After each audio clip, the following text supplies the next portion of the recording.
नमस्कार साथियों, हम आए हुए हैं आगरा के फतेहपुर सीकरी में, जहां पर इस समय हम खड़े हुए हैं बुलंद दरवाजा के सामने। ये एक विश्व प्रसिद्ध दरवाजा है जो कि अकबर द्वारा बनवाया गया था। मान्यता ये है कि जब अकबर जो थे गुजरात पर विजय प्राप्त करके लौटे थे, तो उसकी खुशी में या उसकी याद में या फिर उसकी स्मृति में ये दरवाजा बनवाया था। अगर आप इतिहास के विद्यार्थी हैं तो आपको ये जानकारी होनी चाहिए, जब मुगल बादशाह अकबर गुजरात को जीत कर लौटे थे तो उसकी स्मृति में इस दरवाजे का निर्माण करवाया था। और इस दरवाजे की जो ऊंचाई है मीटर में है वो 53.6 और जो चौड़ाई है इसकी वो है मीटर में ही 34 मीटर। 1573 ईस्वी में उन्होंने गुजरात को जीता था और 1575 ईस्वी में इस पूरे दरवाजे का निर्माण कार्य चालू हुआ था।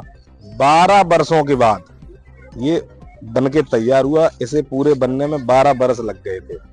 आपको ये भी बताना चाहूंगा, ये दरवाजा मुख्य द्वार है विश्व प्रसिद्ध जो शेख सलीम चिश्ती की दरगाह है। इसी दरवाजे से प्रवेश जब आप करोगे तो उस तरफ सामने आपको शेख सलीम चिश्ती की दरगाह मिलेगी। यहाँ पर कई प्रकार के लोग आते हैं, आप देख सकते हैं। ये एक उत्तर प्रदेश का प्रसिद्ध पर्यटन स्थल है और आप भी जब आगरा आए तो आप ये दरवाजा जरूर देखें। पीछे दरगाह है शेख सलीम चिश्ती की, उस पर आए, उनके दर्शन करें। और अगर आप वास्तुकला में विश्वास रखते हैं तो आपके लिए मैं बता दूं, इस दरवाजे पर देखिए शिलालेख है, उसमें जो है कुरान की आयतें लिखी हुई हैं। कुरान की जो आयतें हैं इसमें अकबर द्वारा लिखवाई गई थी इस दरवाजे पर। और ठीक पीछे इसके बाइबल की जो आयतें होती हैं वो लिखी हुई हैं।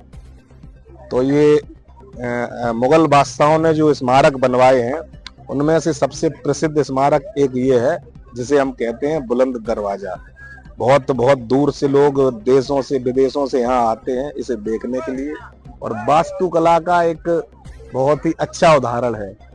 आप कभी भी दरवाजा से अंदर की तरफ आएंगे तो आपको ये सामने आपको एक दरगाह दिख रही है जो कि प्रसिद्ध संत मेरी भाषा में इस्लाम धर्म के शेख सलीम चिश्ती की दरगाह है। यहाँ पर दूर दूर से लोग आते हैं और अपनी मन्नतें मांगते हैं और चादर भी चढ़ाते हैं। अभी हाल ही में यहाँ अखिलेश यादव जी आए थे और उन्होंने चादर चढ़ाई थी।